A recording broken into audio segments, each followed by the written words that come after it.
Coble refused to enter the courtroom for his sentencing hearing this morning. Heir to his family, his son Gordon lost control once his father closed his eyes for the last time. Death row for almost 3 decades for killing his estranged wife's parents and her brother back in the 1980s. Their pasts are varied, but at one time or another, they all have a common thought about their future: death by electrocution. While we grieve the amazing lives that were lost too soon, we find joy in the blessings and love we have in our family. Several members of the victim's family were in court today, and as the execution date came down, there were hugs and tears. Gordon Coble kind of approached the glass, put his hands on the bars of the glass, and then eventually ended up hitting the glass. The former electrician was convicted of capital murder back in 1990 for the shooting deaths of his in-laws and their son. Billy Wayne Coble's slaying conviction in 1990. In 1990, the quiet town of Axtell, Texas became the unsettling backdrop for a gruesome and horrifying crime that would haunt the collective memory of the community and captivate the nation. Billy Wayne Coble, a name forever etched in infamy, was convicted in that year for the brutal slayings of 3 members of his estranged wife's family: Robert Vischa, Zelda Vischa, and their son Bobby, a police sergeant. The nature of these slayings was nothing short of chilling. It wasn't a random act of violence, but a calculated and heinous act on his own family. The brutality of the crime sent shockwaves through Axtell, a place where such violence was unimaginable. Coble refused to enter the courtroom for his sentencing hearing this morning. While we grieve the amazing lives that were lost too soon, we find joy in the blessings and love we have in our family. The mere thought of a peaceful family home turning into a scene of horror was enough to send shivers down anyone's spine. What made this case even more nightmarish was the subsequent kidnapping of Coble's estranged wife, Karen Vischa. Coble didn't stop at taking lives. He took Karen hostage, intensifying the horror. This macabre series of events, combining a triple slaying with the abduction of a family member, made it impossible for the media to look away. The entire nation watched in morbid fascination as the story unfolded. Coble's motivations, if one can even begin to fathom them, remained enigmatic. What drives a person to commit such unspeakable acts against their own flesh and blood? The trial that followed was a stark and chilling reminder of the darkest corners of the human psyche, revealing the potential for unspeakable violence that can lurk behind a seemingly ordinary facade. The legal proceedings were a somber affair as the Vischa family struggled to come to terms with the unimaginable grief and loss they had suffered. For them, it was a never-ending nightmare, a constant reminder of the violence that had shattered their lives. Billy Wayne Coble's conviction in 1990 was a stark wake-up call, a harrowing reminder of the depths to which human nature can descend. It left a community scarred and a family forever haunted by the brutality of that fateful day. Heir to his family, his son Gordon lost control once his father closed his eyes for the last time. Judge Matt Johnson set his execution date for February 28th. The pursuit of justice continued for years, culminating in Coble's putting down in 2019. It marked the end of a long and painful journey, yet left an indelible mark on the annals of true crime history. The echoes of that day will forever resonate in the memories of those who bore witness to its horrors. The ambush and slayings in Axtell, Texas. In August 1989, the peaceful town of Axtell, Texas was shaken to its core as Billy Wayne Coble embarked on a chilling rampage that would forever haunt the community. The sequence of events that unfolded on that fateful day is etched in infamy, as Coble meticulously planned and carried out a series of ambushes that left 3 innocent lives brutally extinguished. It all began in the quiet Vischa family home, where Coble launched his heartless attack. Robert Vischa went about his day in the kitchen. He had no inkling of the darkness that was about to descend upon him. Coble, armed with lethal intent, launched his attack, taking Robert's life in a horrifying act of violence. The kitchen, a place of warmth and sustenance, became a scene of unspeakable horror. But Coble's reign of terror did not end there. He swiftly moved to the home of Bobby Vischa, a police sergeant who was likely taken completely by surprise in his own garage. It was there, in a place meant for the mundane routines of daily life, that Coble launched his second ambush. The garage, once a space for cars and tools, became the site of a cold-blooded slaying that defied comprehension. The darkness that Coble brought to that day extended even further. As night fell, Zelda Vischa, the matriarch of the family, returned home, only to be met by a violent end. Her arrival turned the family home, a sanctuary of love and memories, into a crime scene, forever tainted by the horrors that unfolded within its walls. The sheer audacity of these ambushes, the calculated nature of the violence, and the utter lack of mercy left the Axtell community reeling.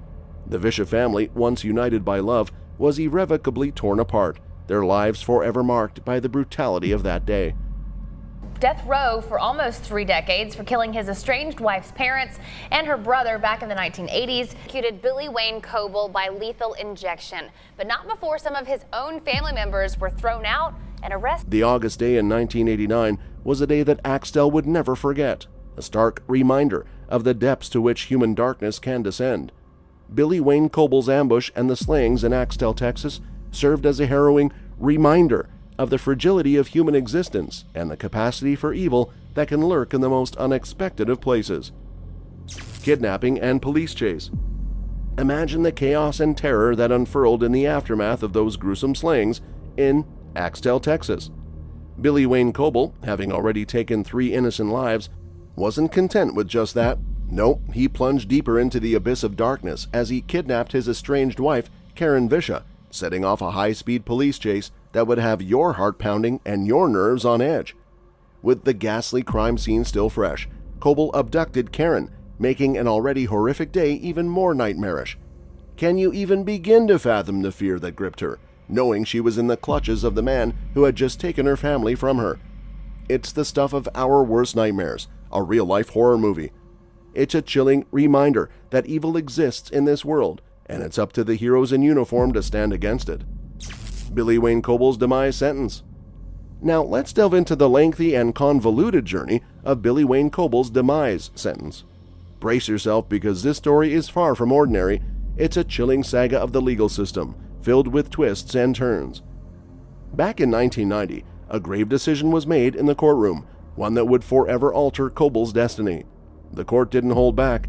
They sentenced him to demise, an unforgiving punishment with no room for second chances. It was a stark reminder that justice, in its most severe form, was about to be administered. But this is where things took a seriously twisted turn. Instead of a swift resolution, Coble's life became a never-ending legal roller coaster. For nearly 3 decades, he called Texas's Demise Row his home. It was a place where time crawled by and hope was a rare and fleeting visitor. As he languished in that cold, isolated cell, the legal system engaged in a complex dance with his fate. Appeals, challenges, debates, they all dragged on for years. The courtroom turned into a battleground where lawyers fought tirelessly to either uphold or overturn that fateful demise sentence. Their pasts are varied, but at one time or another, they all have a common thought about their future: death by electrocution. The former electrician was convicted of capital murder back in 1990 for the shooting deaths of his in-laws and their son. Legal proceedings aren't known for their swiftness, and in Coble's case, they moved at an agonizingly slow pace. He watched as his life hung in the balance, a pendulum swinging back and forth with each court ruling. It was a nerve-wracking waiting game, both for him and for those watching from the sidelines. But as time trudged on, the legal system finally reached its grim conclusion. After nearly 30 years of legal wrangling, Coble's fate was sealed. The demise sentence, which had loomed over him since 1990, was finally carried out, and Coble met his end in the putting down chamber. Billy Wayne Coble's case is a sober chapter in the book of justice. It forces us to question the true nature of justice and the role of the legal system in delivering it. This story leaves you with a lingering sense of unease, making you wonder if justice was genuinely served or if the system failed all those involved. Coble's lack of remorse and infamous last words. Now let's delve deeper into the unsettling world of Billy Wayne Coble, a man known for his chilling lack of remorse and his infamous last words that continue to baffle. His demeanor, both before and during his putting down, painted a stark portrait of a man untouched by guilt. From the very beginning, it was clear that Coble had no intention of offering any form of remorse for the gruesome slayings he had committed. His unapologetic attitude was as cold as the crimes themselves. He faced his impending putting down with a stoic and unyielding demeanor, seemingly untouched by the gravity of his actions. As he approached his final moments, Coble's last words left witnesses in a state of bewilderment. He didn't simply utter the words $5. His cryptic farewell was a puzzle with multiple pieces. In the midst of it all, he declared his love and called out names. His messages were like fragments of a dark enigma, and their meaning was far from obvious. To understand the mysterious reference to $5, one must delve into Kobel's past. It harkened back to his experiences during the Vietnam War, a time that haunted him and left a profound impact. The mention of $5 was a glimpse into the torment and horrors he had witnessed during his service. It was a cryptic message that, for those who knew his history, hinted at the demons that had plagued him. The McLennan County Sheriff's Office will now issue a death warrant as Kobel awaits execution in Huntsville. Gordon Kobel kind of approached the glass, put his hands on the bars of the glass, and then eventually ended up hitting the glass. Several members of the victim's family were in court today, and as the execution date came down, there were hugs and tears. In the putting down chamber, Kobel's final words were a chilling concoction of love, cryptic references, and the calling of names. It was as if he wanted to leave behind a riddle, a puzzle that might never be completely unraveled. His lack of remorse and these perplexing last words added another layer of intrigue to an already chilling tale. Billy Wayne Kobel's story remains a haunting and enigmatic one. It serves as a stark reminder of the complexity of the human psyche and the darkness that can reside within. His unapologetic attitude and cryptic farewell continue to leave us with questions, inviting us to contemplate the mysteries that shroud his legacy. The lack of remorse and the cryptic final words of Billy Wayne Kobel paint a disturbing picture of a man who seemed immune to the weight of his heinous crimes. In the face of his impending putting down, he showed no signs of repentance or empathy for the lives he had taken. Kobel's last words before his putting down were a perplexing mixture of emotions and references. While the phrase $5 stood out, it was just one piece of the puzzle. He also expressed love and called out names, leaving those present and observers bewildered. To decipher the meaning behind $5, one must delve into Kobel's past as a Vietnam War veteran. This reference was a haunting glimpse into the traumatic experiences he had endured during his service. It hinted at the deep scars and torment that had haunted him for years. Legal challenges and overturning of demise sentence. Let's dive into the wild legal journey of Billy Wayne Kobel. In 2007, the 5th U.S. Circuit Court of Appeals dropped illegal explosive news that sent shockwaves through his case. They ordered a whole new trial on his punishment, and it wasn't just a simple paperwork shuffle. It was like flipping the whole game board upside down. Why, you ask? Well, they had some major beef with the questions that were thrown at the jury during Kobel's original trial. They said those questions didn't cut it, especially when it came to Kobel. The execution date for a Central Texas man who killed 3 members of his estranged wife's family 29 years ago was finally read in court today. Rowe for almost 3 decades for killing his estranged wife's parents and her brother back in the 1980s. And again, they just expressed their disappointment with the justice system, saying that it shouldn't have taken this long. It's like saying the rules of the game were rigged from the start. What does that mean in plain English? It means the whole sentencing phase was a mess, and they decided to hit the reset button. So, Kobel, who was staring down the demise penalty, got a second shot at justice. Can you imagine the shockwave that sent through his life and everyone involved? Put yourself in Kobel's boots for a minute. One moment you're living under the shadow of a demise sentence, and the next, someone says, "Hold on a sec, we need to rethink this whole thing." That's a whirlwind of emotions and a crazy legal roller coaster, to say the least. These legal battles aren't just some boring courtroom drama. They're a prime example of how the justice system can be a real maze. It's a long, winding road where justice doesn't always come easy. Sometimes it takes years to figure out what's right and fair, especially when it's a life or demise situation. Now, you might be thinking, why did it take so long for them to figure this out? Well, the legal system is like an intricate puzzle, and sometimes a few pieces are missing. The courts need to make sure they've got all the pieces in place before they make a decision that serious. So, here's the deal.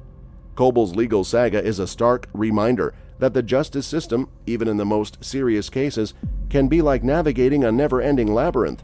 But it's all about making sure justice is done right, no matter how many twists and turns it takes. In the end, justice should be the North Star guiding the legal system, and while it might sometimes take a wild ride to get there, it's all in the name of getting things right.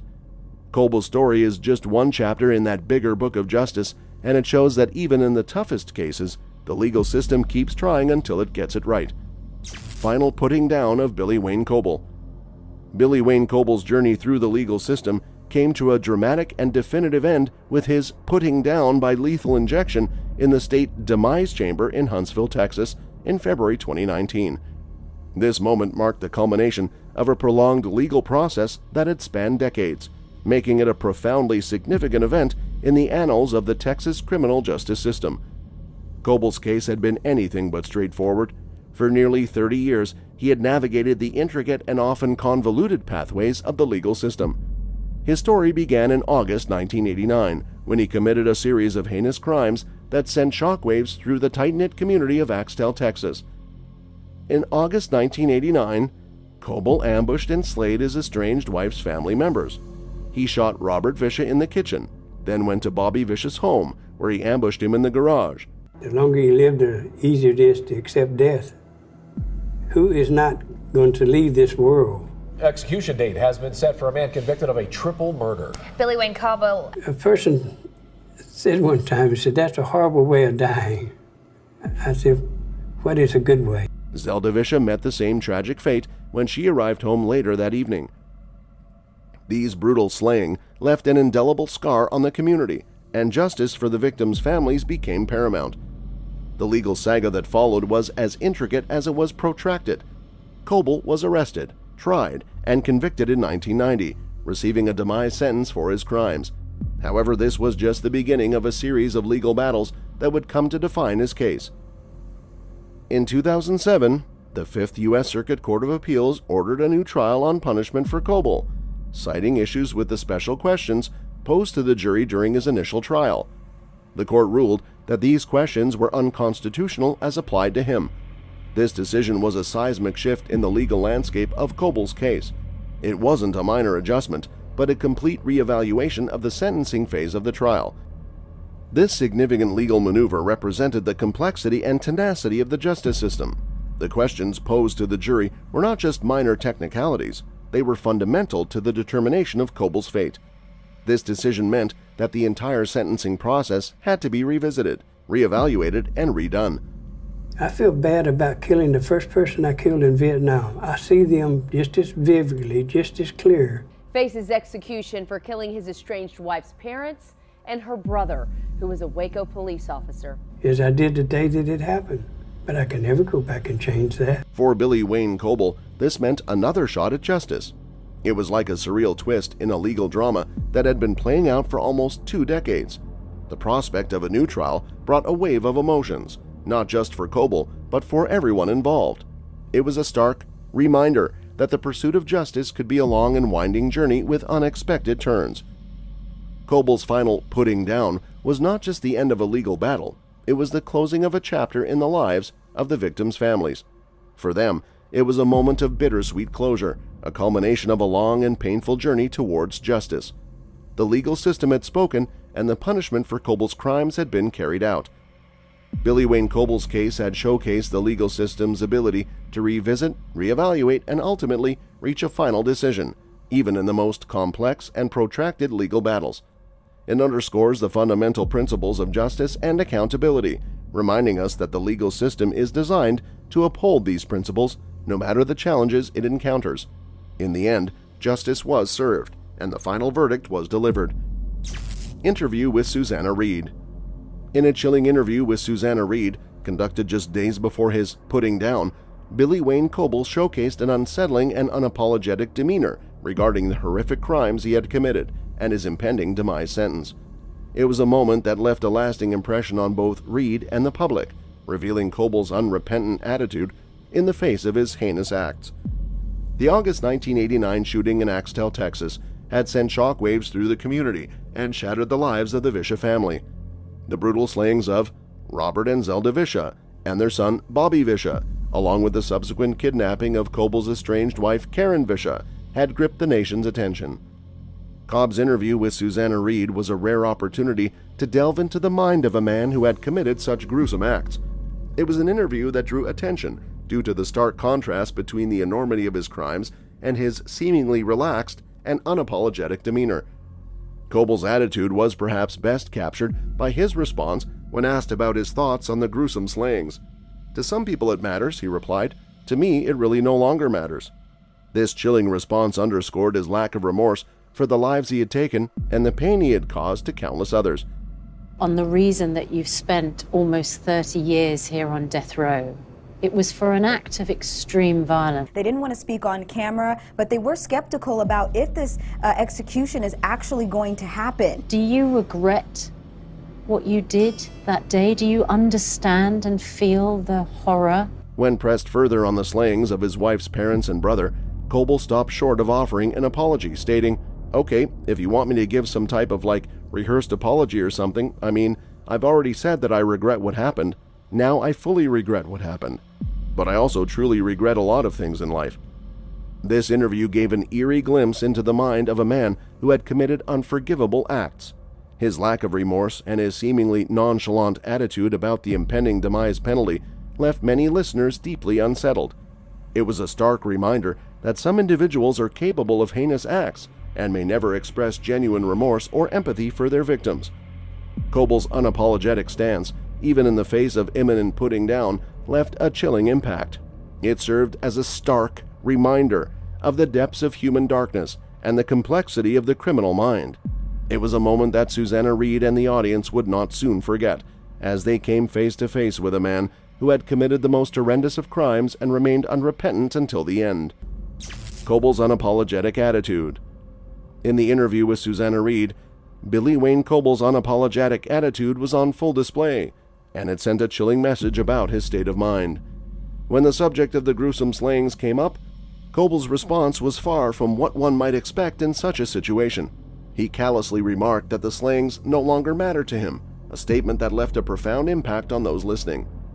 His words were a stark contrast to what many would consider the natural human response in the face of the pain and suffering he had inflicted upon the Vischer family. It was a cold and unfeeling statement that reflected his lack of remorse and his seemingly callous detachment from the gravity of his actions. Furthermore, when probed further about the slayings and the possibility of offering an apology, Koble fell short of expressing genuine contrition. His response was as unsettling as it was unapologetic. He said, "Okay, if you want me to give some type of rehearsed apology or something, I mean, I've already said that I regret what happened. Now I fully regret what happened, but I also truly regret a lot of things in life." I accepted I did the murders, yes. I accepted that I'm here for those murders, yes. But Bill, you accept that you're guilty of those murders, don't you? It matters. To some people, it matters. To me, it really no longer matters. This response was a far cry from a heartfelt apology, as it seemed to lack sincerity and genuine remorse for the heinous crimes he had committed. Koble's demeanor during the interview reinforced the notion that some individuals may never come to terms with or express remorse for the pain and suffering they have caused. Victims' family and impact on them. The impact of Billy Wayne Koble's crimes extended far beyond the immediate victims and reached deeply into the lives of the Vischer family. For years, they endured a painful and arduous journey through the legal system, seeking justice for the heinous slayings of their beloved family members. The August 1989 shootings in Axtell, Texas, forever altered the course of the Vischer family's lives. The brutal slayings of Robert and Zelda Vischer and their son, Bobby Vischer, were a devastating blow that left an indelible scar on the family. The trauma of losing their loved ones in such a horrific manner was compounded by the subsequent kidnapping of Karen Vischer, a terrifying ordeal that would haunt her for years to come. The legal proceedings that followed were protracted and filled with delays, further exacerbating the pain and suffering endured by the Vischer family. Billy Wayne Koble's numerous appeals and challenges only prolonged their agony, preventing them from finding the closure they so desperately sought. However, the putting down of Koble in February 2019 marked the culmination of this lengthy and painful chapter in the Vischer family's lives. For them, it was a moment of relief and closure, a step toward healing the deep wounds left by the traumatic events of that fateful August night. The knowledge that the man responsible for their unimaginable suffering was no longer a threat offered a sense of solace and justice, albeit long overdue.